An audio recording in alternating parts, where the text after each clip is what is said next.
So yun guys, na full pala yung ano ko, na full yung storage, kaya hindi nagtuloy yung record, di ko napansin. So nag-delete pa muna ako bago ko sa record. Yun guys, ganito yung nangyari. Itong recap lang natin yung mga hindi na record. Itong hard disk na to, chinek natin, pasado siya sa hard disk Sentinel, which is 98%. Pero nung pinormat ko muna siya, kasi para pag flash natin, wala nang laman yung ano. Pinormat ko siya, ginamitan ko siya ng disk part. Tapos, kinlin ko siya. Tapos, kina-8 partition primary. Ano nangyari guys? Inaccessible yung ano. Hindi ma-access pa rin yung hard disk. Pero healthy siya guys ha. Pero hindi siya ma-access. So ngayon, tatry natin siya ngayon i-flash. As is. Tingnan natin kung ano mangyayari guys.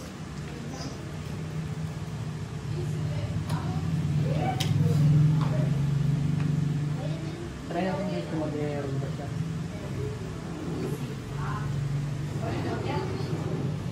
Na-recording pa rin. So, go.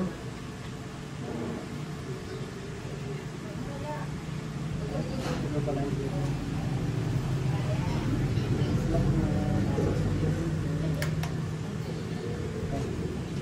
try natin ngayon. Let's start it.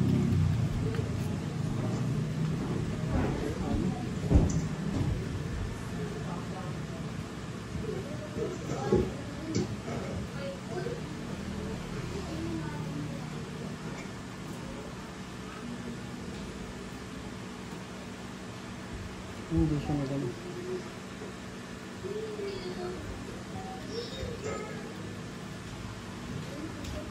Hindi pa.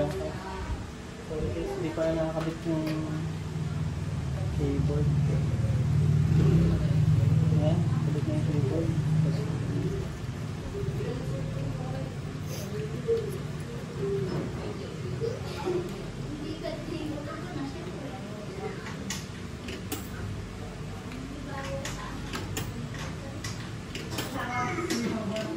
English. Let's see.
Yun yung nangyayari sa kanya. Nagpipress siya guys.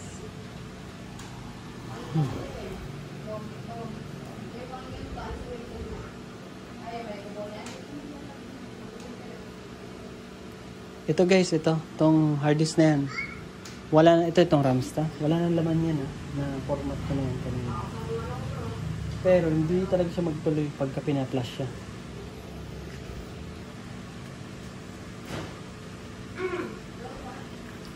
So, sige. Check tayo. Control delete natin.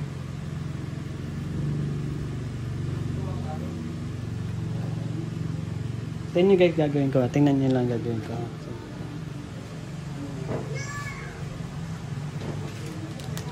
Same process yung ginawa ko kanina. Ito same process yung gagawin. May problema tong Ramsta na to. 100%. So ayan guys ah. Nire-flash natin kanina. Hindi niya ma-unmount yung existing na partition. Hindi niya ma-unmount. So, gawin natin. Gawin natin to. Gawin natin si Ramsta. Nakakadalawang try na ako dyan guys. Ngayon try natin to si Kingston. Kingston guys. May laman yan. Walang laman yan kasi yun yung test natin kanina pala. Pinormat ko na nga pala yan. So, walang laman yan si Kingston kasi ang laman niya nung una is ang laman yan ay Windows 98. Pinormat natin. Tapos ngayon tatry natin ulit. So, bubut ko muna sa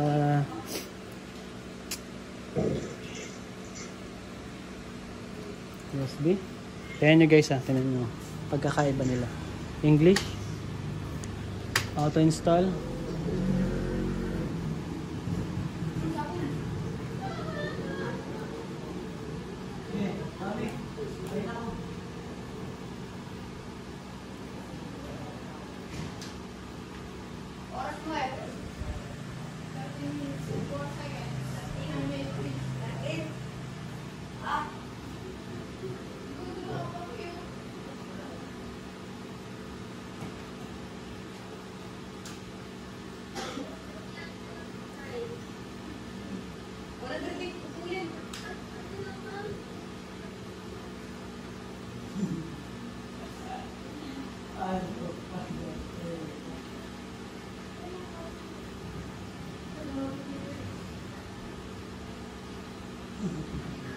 Tingnan nyo guys itong Ramsta na yan talaga masama talaga yung experience ko dyan dati pa sa mga Ramsta na SSD. So check natin use entire disk. Same lang din ang configuration. Enter. Okay, format na. Yes. Dito na tayo sa partition formatting. Siya nagtuloy naman siya, wala naman siya naging problema, wala namang error na lumabas na pinapa-unmount niya yung partition na yun kasi hindi daw, pag hindi raw yun in-unmount, magkakaroon daw ng problema later on sa installation. So in-unmount ko, chinose ko yung unmount, pero kita nyo, kanina hindi talaga siya nagtuloy. So ngayon, ito nagtuloy siya. So malalaman natin ito mamaya kung ano yung magiging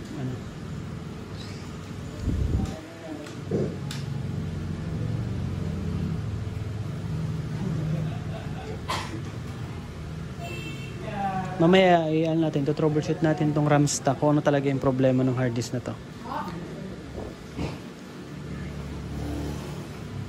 Kaya guys nag 76% na siya. So yun.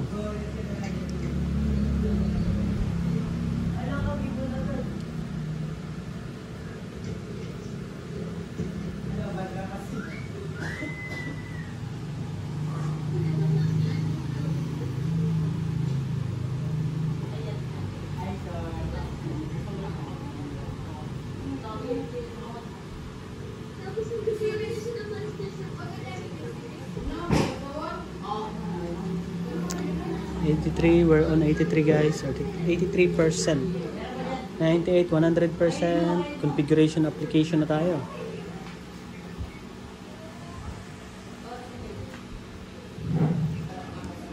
Nag-installation na yung software natin.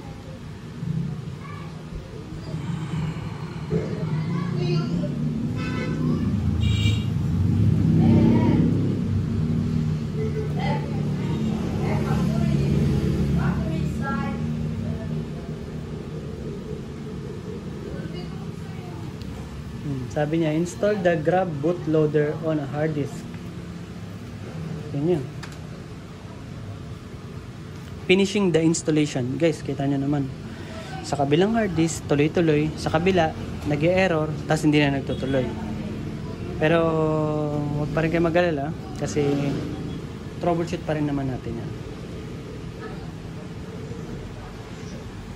Ayan.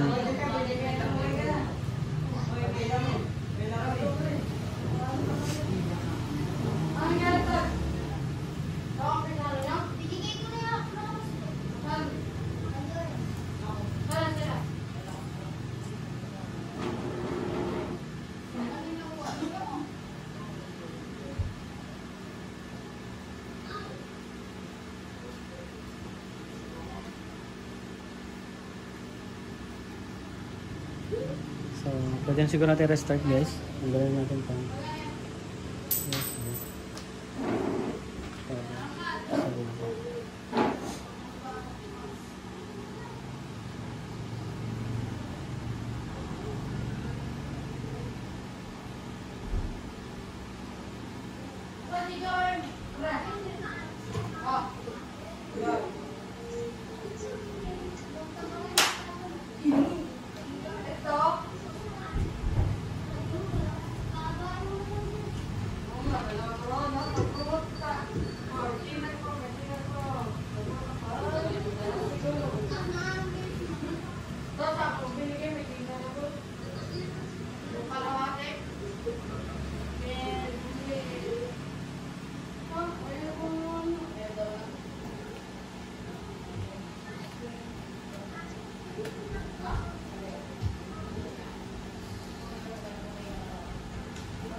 Nakita natin guys, hindi siya nag-okay. Hindi na siya nagtuloy after that.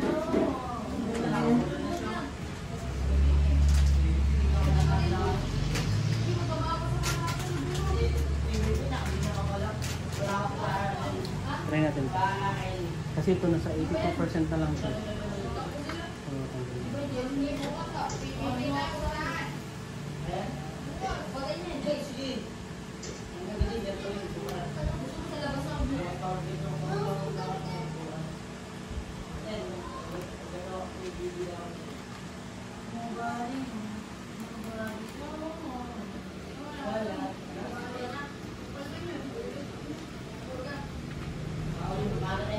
So guys, nagka-problema tayo. Nagtuloy siya. Pero hindi naman siya nag-boot. So possible na may maling hindi na-copy or something while installing the software. Kaya ang gagawin natin ngayon, try natin ulit. Masama.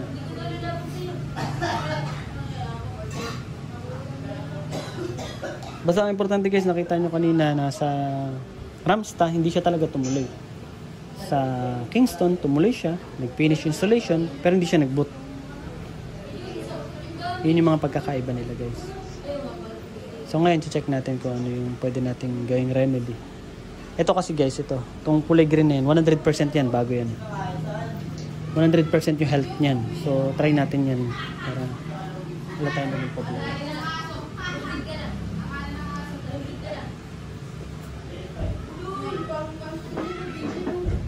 Attempting configuration, IP6 configuration network with DHCP. Okay, succeed na yung DHCP natin guys. Getting time from the network server. Let's see kung tama na. Okay.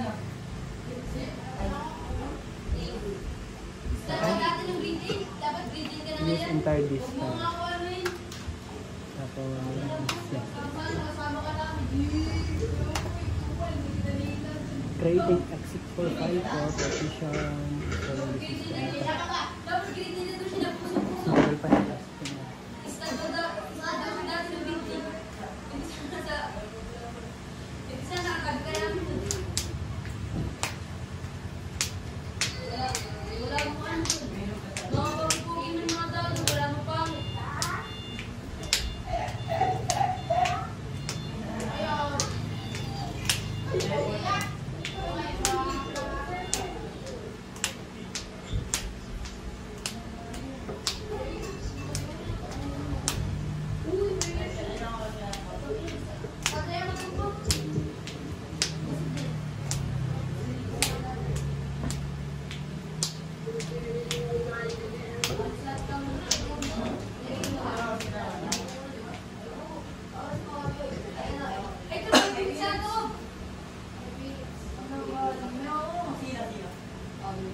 Ay, iiyak yan.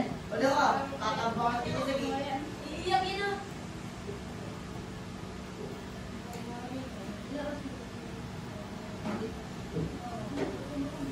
Ikaw, uwi ka na.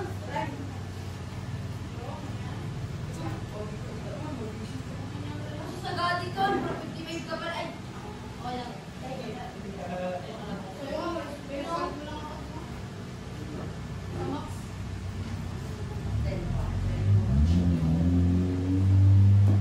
Pag nagawa ko ng bagong account, nare-rami tayo.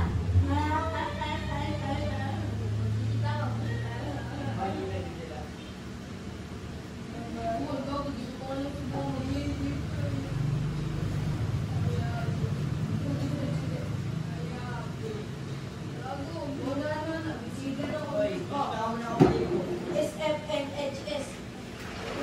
Santos. Ano ba? Ay, di ba? Nalubat. SFNHS. Bigas si Mami. Oh. SFNHS. SFNHS. Ano? Not yet done.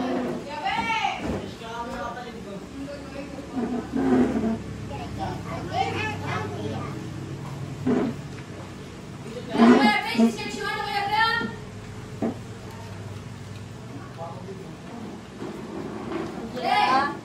Actually, no. Let's go na.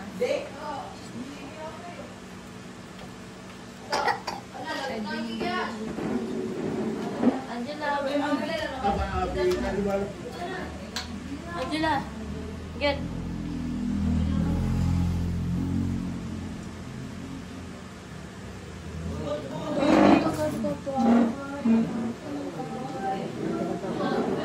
Sabihin taste lang.